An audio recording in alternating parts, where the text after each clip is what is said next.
millal te viimati käisite Ugala teatris? Ei mäleta. Ma käisin Kõrboja perenaist vaatamas, oli eelviimane etendus äkki augusti algupoolel.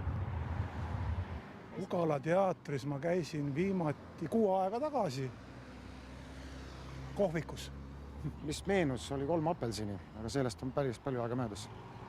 Põhikoolis kuskil, ma ei tea, 8. äkki külastasin midagi või 7. rohkem pole käinud. Ütleme ausalt, pole käinud. Pole jõudnud.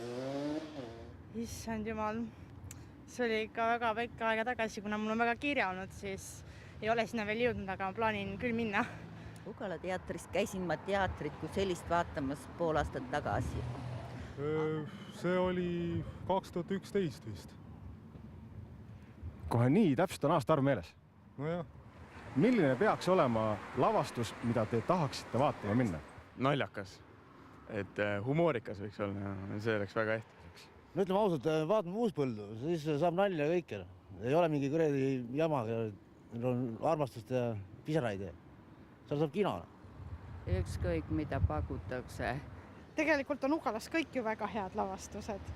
Ma tahaks kõike näha. Võib-olla kui väga sünge etendus on ja kui sa ise ei ole kuigi heas tujus näiteks, siis võib-olla hästi ei mõju, aga üldiselt mul on Ugala etendused alati meeldinud. Ma loen need sisu tutvustused läbi ja selle pinnalt, et mis kõnetab, seda võiks vaatama minna ja mis ei kõneta, selle jätame kõrvale. Ja... Soovin, et see oleks põnev ja tore ja hästi imepärane.